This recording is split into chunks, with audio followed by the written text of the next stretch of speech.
So I am uploading today's video, and just wanted to put out a trigger warning. I do talk about suicide in it and suicidal thoughts. Just so I did want to have that little trigger warning. So I'm pretty sure I just wrote the most disturbing thing that I have ever written. More disturbing than coming to the realization that the only reason I have never committed suicide is because it would not have wiped my entirety of my existence and would just be a burden onto other people. Not even necessarily other people that say they love me, but just I would be more of a burden, because people would have to deal with me. I would have to deal with my ashes or whatever. They would feel obligated to. So I've been writing to my dad. And, he's been gone for 6 years. And I'm actually using one of his old journals to write in. And, well, I've always been the asshole that no one wants around. Most people in my life only tolerate me because of you.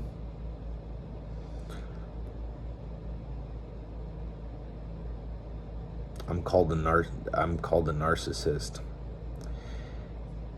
because I acknowledge my weaknesses. I perform self-analysis and acknowledge my weaknesses and try to come up with workarounds and solutions to bypass those weaknesses.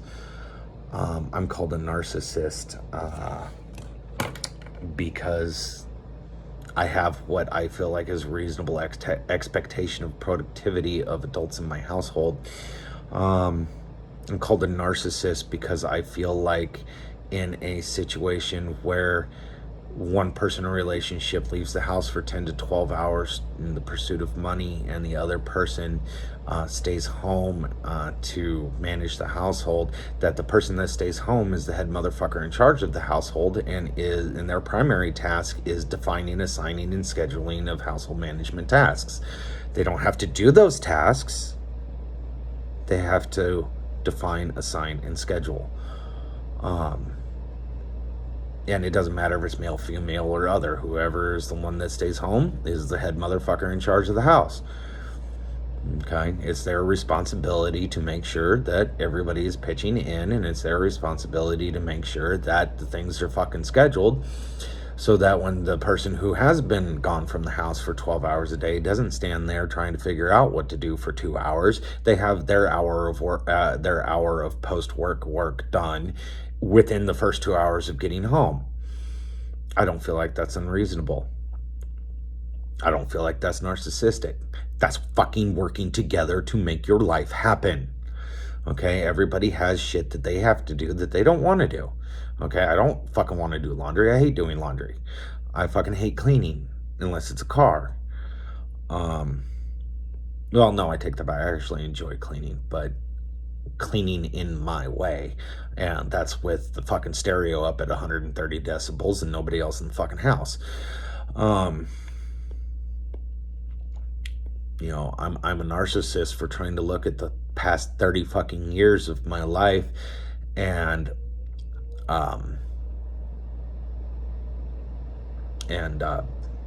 analyzing it and trying to figure out why I have behaved the way that I have, and why I've reacted to other people's actions or words or behavior the way that I have. I'm a narcissist for wanting to improve myself, and for wanting to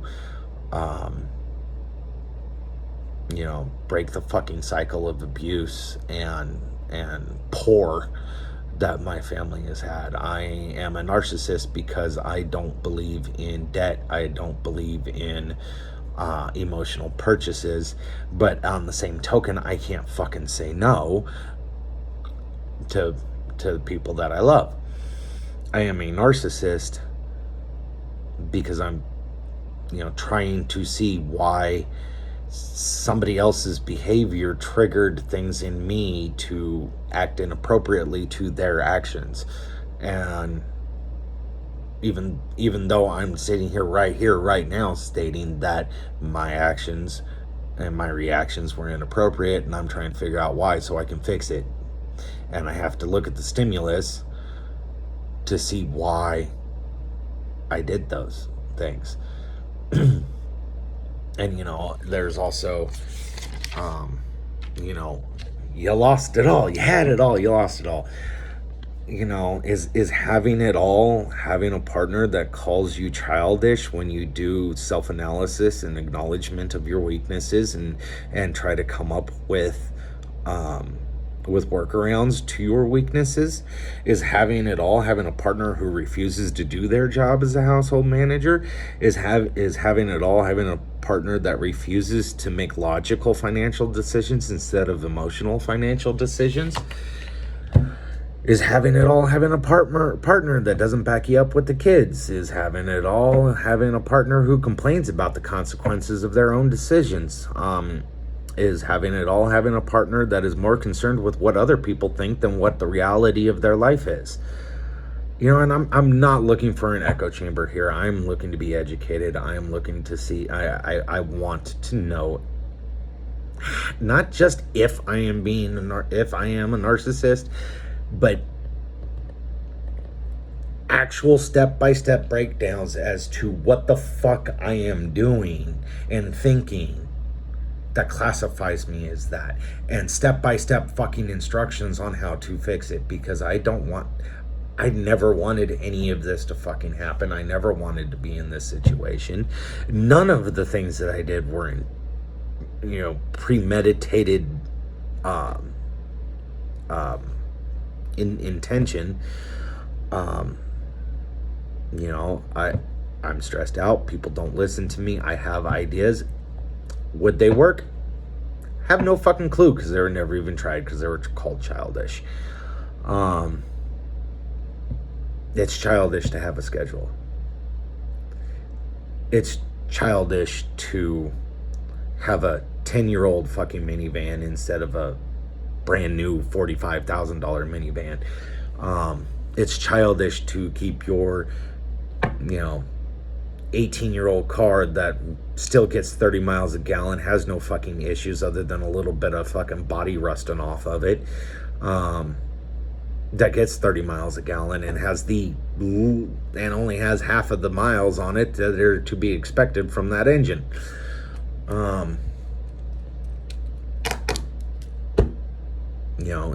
It's childish to want to fucking save money. It's childish to want to schedule important conversations because you want to actually give your entire attention to that conversation, and that's not something that you are physically capable of doing without scheduling. And that's me. I'm not physically capable of giving my entire attention to an important conversation unless it's scheduled. Okay? Can't do it. That is me acknowledging my fucking weaknesses and suggesting a workaround. I have a poor short-term memory. I can't remember what the fuck I just did when I walked into the other room. Document and schedule. And consistency. Okay? Do it every fucking week. And every chore for every day, like your Monday chores are your Monday chores, and they never change. Your Tuesday chores are your Tuesday chores, and they never change. Except in the initial getting it off of the ground state. Okay? You may have to alter it a little bit. But, I don't think it's unreasonable to ask a partner for 8 hours of work, if that, to create a schedule over the course of 3 years. In that 3 years, just at 40 hours a week is 6,000 hours, 6,000 working hours, and I'm asking for less than 10. Asking for less than 1 day of work, and that's narcissistic.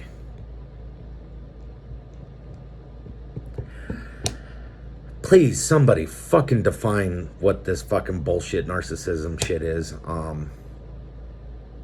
I can't figure it out. I don't understand it. I'm so fucking, I'm so tired of not seeing things the way that most people do.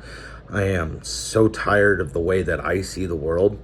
I am so tired of trying to fit into society because I don't. I have never fit. Since childhood, I've been the outcast. I've been the weirdo. I've never understood what comes naturally to other people. And I've been lost for so long. I have been numb for so long. And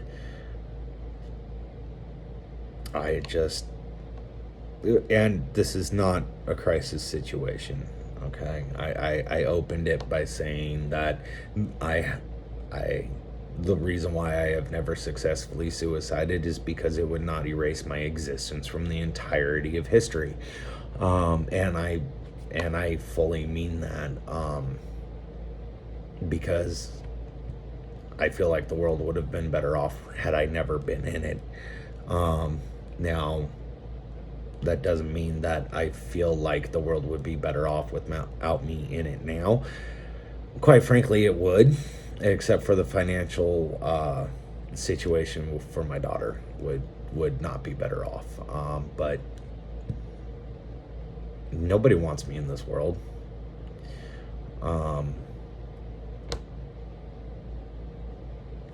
You know,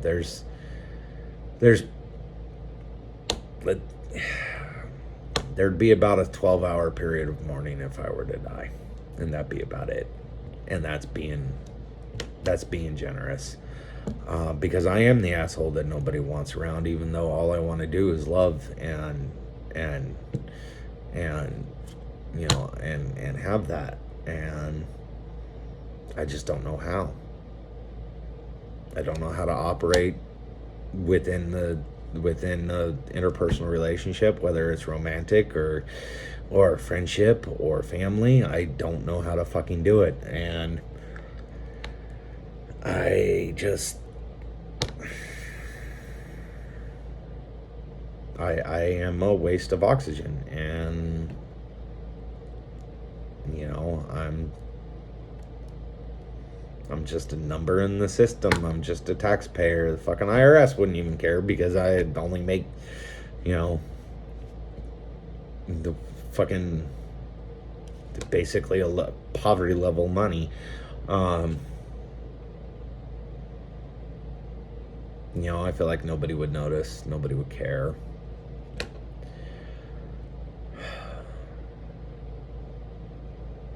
It's a sad place to be.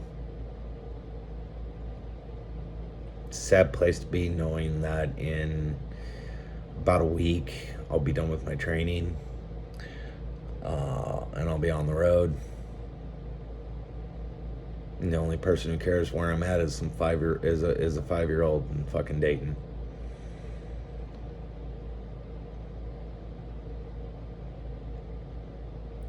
Five-year-old that doesn't know yet how broken her daddy is. 5-year-old that doesn't understand that her daddy should have never existed. I just hope she goes on to do great things. You know, because right now I'm not allowed to fucking see her.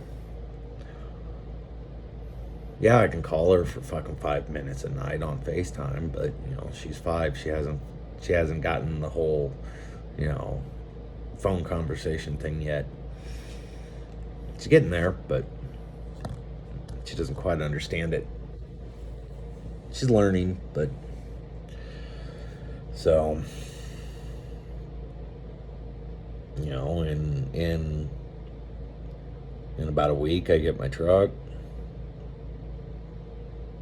and take probably 2 days off, not really much more than that.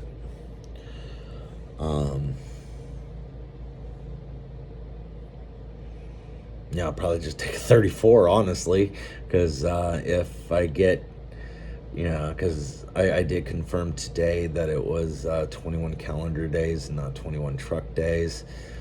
And, you know, that's assuming that you don't have like a truck issue or anything that puts you off for a week, which we haven't. in the last um, 2+ weeks that truck has been operating during the day shift. I've put every mile on it except for about 100. And that's on 12 days of driving and 402 billable miles a day. So I'll be on my truck. I'll have my own. I'll have a couple days off, day and a half, 2 days off to get the truck sorted out. And then I'm going to be on the road. And nobody really cares where I'm at. Nobody really, the only phone calls I get are from bill collectors and one other trucker buddy and my daughter. Unless somebody needs something. That's all I'm good for, is my technical abilities.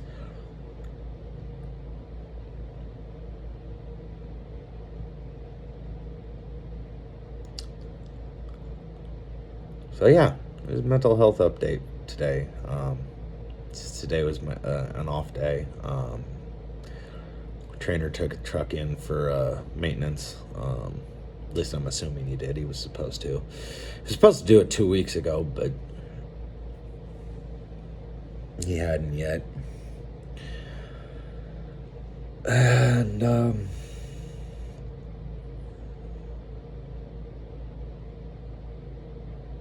yeah.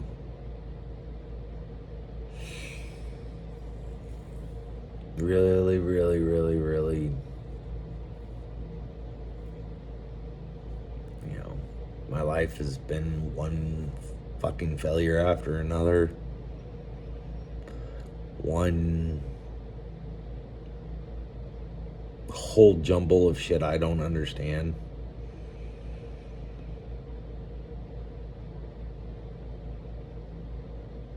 I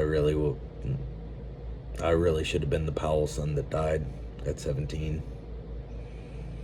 Not Aaron. Aaron was much better than me. Yeah, he had some bad judgment in his teenage years. But, then so did I. But he was also abused worse than I was. So I can't really blame him for checking out.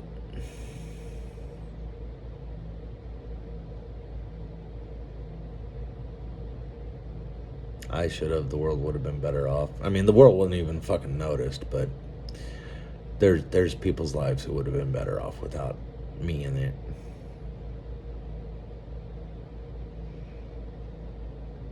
There's people's lives who would be better off without me in it now. But what are you gonna do? I gotta set Emma up for being an adult, regardless of what I need to sacrifice if I ever fucking even live in a house ever again in my life, or if I just live in the truck for the next 20 fucking years and dump as much money into Emma's long-term investment account as I can. Get her set up so she doesn't have to go through the difficulty in life that comes with being poor. That means that I'm never take a day off. Just drive 8.5, 9 hours every day so I can do recaps and I don't have to sit there not doing anything.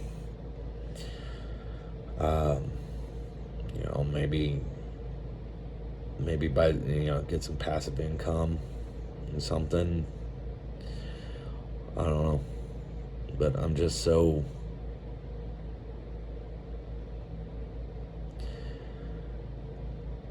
I'm tired of the roller coaster.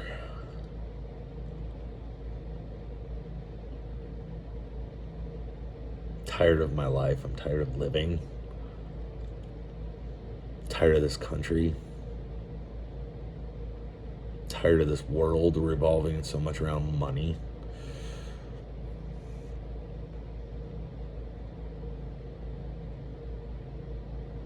You know, they say money can't buy happiness, but it can pay your fucking bills.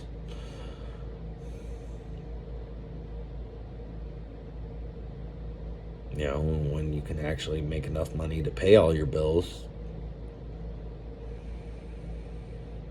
you know, your stress is a lot less, and less stress is more happiness. And so I'm not in a crisis. I'm just being real. So, you know, keep the shiny side up, and we'll get back at it tomorrow.